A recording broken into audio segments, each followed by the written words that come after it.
अब इधर आ ही गए हैं तो क्या ही शर्माएं और क्या ही घबराएं। चलो आज यहीं बैठकर तुमको कुछ किस्से सुनाएं। क्षमा तो बांध नहीं सकते, शाम तो हुई नहीं है, मगर आज दोपहर को रंगीन बनाते हैं और इसी के साथ हम आपको आदाब अर्ज करते हैं। आदाब अर्ज है। मेरा नाम शायद बताने की ज़रूरत है क्योंकि अभी तक जानते नहीं होंगे। हम वही हैं जिनके साथ कई बार रात में बैठकर आपने अकेले बातें की होंगी। मैं हूँ शशांक, यानी चांद, यानी चंद्रमा। अनेकों कहानियाँ सुनता हूँ, शायद असल ज़िंदगी में भी और ऐसे भी। और आज जो यहाँ कहानी सुनाने आया हूँ उसका शीर्षक है इंटर्नशिप। मैं यहाँ उस इंटर्नशिप की बात नहीं कर रहा हूँ जिसमें बैठ के हम काम करते हैं। मैं उस इंटर्नशिप की बात कर रहा हूँ जो हम सब अपने स्कूल के दिनों में किया करते हैं। 2 महीने से 1 साल तक चल जाया करती है, कई बार 2 साल भी हो जाती है, लेकिन स्कूल के बाद ख़त्म होती है। वो इंटर्नशिप होती है हमारी पहली मोहब्बत। जब कई बार हमारी क्रश हमको प्रपोज करती है और कई बार हम अपनी क्रश को प्रपोज करते हैं। कई बार मुंह पे फूल खाते हैं और कई बार एक्सेप्ट भी हो जाते हैं। इसी के साथ हम सबकी इंटर्नशिप शुरू होती है। ये उस समय की बात है जब तड़के जनवरी की सुबह थी, कोहरा घनघोर था।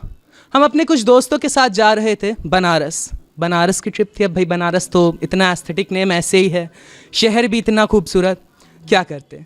टिकट लेने के बाद जा पहुँचे क्वेरी काउंटर पे पहुँचे तो देखा वहाँ जो मैम हमारा समस्याओं का निदान करती थी वो नहीं थी, उनके जगह एक गोरी चिट्टी लड़की बैठी हुई थी, महज 15 से 16 साल की।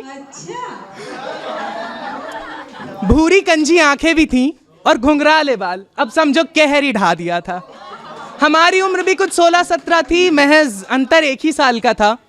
और हमारी ज़िंदगी कुछ ऐसे चलती है, हमारी लाइफ में इतने कोइंसिडेंसेस होते हैं जितने कि एकता कपूर के शो में भी नहीं होते। बाहर कोई रोक के मार मत देना, अगर कोई उनका मतलब बैठा हो, ठीक है, समझ रखते हैं। तो ऐसे कोइंसिडेंसेस होते हैं। उस दिन आंखों में वो तस्वीर छा सी गई थी, कुछ समझ नहीं आ रहा था। पहली बार कुछ कहते ना घंटी बजना, घंटी तो नहीं बजी, लेकिन जो धक धक हो रहा था वो थोड़ा सा बढ़ सा गया। उसी के बाद नहीं बीपी तो नहीं हाई हुआ, खैर धड़कनें बढ़ी, बीपी नहीं हाई हुआ, बच गए। उसके बाद समा चलता रहा, थोड़ा 2 महीने 3 महीने और बीत गए। जनवरी की बात थी, शक्ल याद थी, जनवरी की बात थी और उनकी शक्ल हमें बहुत अच्छे से याद थी। महज 3 महीने बाद हमारे स्कूल में एक नया एडमिशन हुआ। हमारा स्कूल चारबाग रेलवे स्टेशन के ठीक सामने था, शायद कई लोग जानते भी होंगे, बाल विद्या मंदिर। तो अक्सर रेलवे कॉलोनी में रहने वाले बच्चे वहाँ आ जाया करते थे। वो लड़की 15-16 साल की थी, 14-15 साल की थी, तो ये तो कंफर्म था ना कि वो नौकरी नहीं कर रही थी, शायद अपनी मम्मी की जगह आकर बैठी थी। एडमिशन हुआ और एडमिशन के महज 10 दिन बाद मेरे इंस्टाग्राम पे एक फॉलो रिक्वेस्ट आई और डीपी में ज़्यादा कुछ तो नहीं दिखा क्योंकि डीपी पीछे से लगी थी, घुंघराले से बाल थे।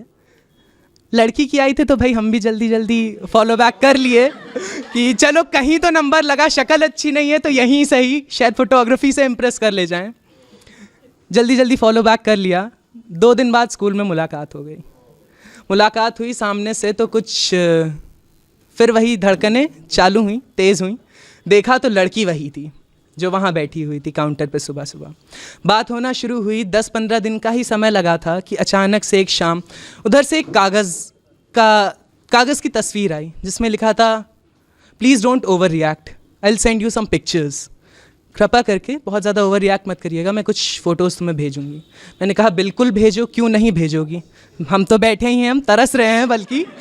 तो उधर से एक फ़ोटो आना शुरू हुई, उसमें ऐसे करके लिखा हुआ था, विल यू बी माई, ऐसे करके था। अब आगे आप खुद ही समझदार हैं। काफ़ी सारे लोग पहली मोहब्बत कर चुके होंगे, खैर क्या बोलें। तो ऐसे करके आई। अब जब आखिरी वर्ड आया, will you be my boyfriend, man क्या ही करूं, अब समझ नहीं आ रहा है। जल्दी फ़ोन घुमाया अपनी बेस्ट फ्रेंड को, पूछा आखिर क्या करना है जब बताओ।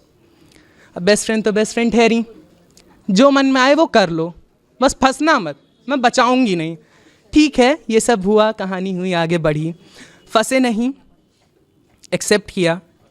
पहली डेट हुई, फिर रिपीट हुई और फिर रिपीट हुई और ये डेट का सिलसिला लगभग 2 महीने तक चला। मैंने इंटर्नशिप की बात की थी ना, ये वही वाली इंटर्नशिप है। 2 महीने के बाद हमारी एक म्यूचुअल फ्रेंड थी, वो भी स्कूल में ही थी, सेम उनकी क्लास में थी। और हम बता दें कि जो ये हमारी गर्लफ्रेंड बनी थी, जो कि आज के समय में एक्स हैं, वो मेरी जूनियर हुआ करती थी। वो मेरी जूनियर हुआ करती थी, यानी हम 12th में थे और वो 11th में। खैर ठीक है, एक्स हैं, अब क्या ही बोलें आगे, सबकी होती हैं, सब अपनी अपनी छिपा लेते हैं, कुछ आके सुना देते हैं। तो ऐसी ही चीज़ें हुई। 2 महीने बाद उसकी एक म्यूचुअल फ्रेंड थी, उसने एक स्टोरी लगा दी इंस्टाग्राम पे, जिसमें फ़ोटो हमारी थी और गाना था कैसे हुआ। अब भाई समझ हमें नहीं आ रहा था कि ये हुआ कैसे, हुआ तो अभी तक कुछ ना था, लेकिन इन्होंने फिर भी लगा दिया है कैसे हुआ। कबीर सिंह उसी साल शायद आई थी, पिछले साल की बात है। ठीक है, मज़े में हम भी थे, हमने कहा हुआ होगा जैसे, चलने दो जैसा चल रहा है। ये उन्होंने देखी और उसके बाद वो बिल्कुल बिदक सी गई, आई हमारे पास एकदम धड़धड़ाते हुए कि क्या ही करें, और फिर पूछी, आज तुम मुझे जवाब दोगे, मैं तुम्हारी कौन होती हूँ, तुम मेरे क्या लगते हो, कौन हो तुम मेरे। हम अमनदीप के काफ़ी बड़े फ़ैन थे, अमनदीप को शायद काफ़ी लोग सुनते होंगे यहाँ, तो हम भी बड़े ड्रामेटिक रहे हैं बचपन से, मतलब ड्रामा कूट कूट के भरा है। उनका इतना पूछने की देरी थी कि हम भी ज़्यादा कुछ नहीं, अमनदीप की 2 लाइनें थी वो बोल दी। मेरे प्यार का यही वादा है, मेरे प्यार का यही वादा है, एक उम्र से भी ज़्यादा है। ये समाज है, ये समाज है, यही बाधा है, ये समाज है, यही बाधा है। ना मैं कृष्ण हूँ और ना तू राधा है, ना मैं कृष्ण हूँ और ना तू राधा है। शायद वही दिन था जब से क्या बोलें, इश्क नहीं हुआ, जो था वो अलग हुआ, इश्क हुआ नहीं, जो थोड़ा बहुत था वो अलग होना शुरू हुआ। एक ब्रेकअप हुआ, इंटर्नशिप के लिए 1 महीने का ब्रेक मिला, इंटर्नशिप फिर 1 महीने बाद वापस से पैचअप की रेलगाड़ी के साथ शुरुआत हुई, फिर 1 महीने ही चली, हमारा बर्थडे भी बीत गया। हमारा बर्थडे बीतने के बाद फाइनली फिर से हम लोगों का ब्रेकअप हो ही गया।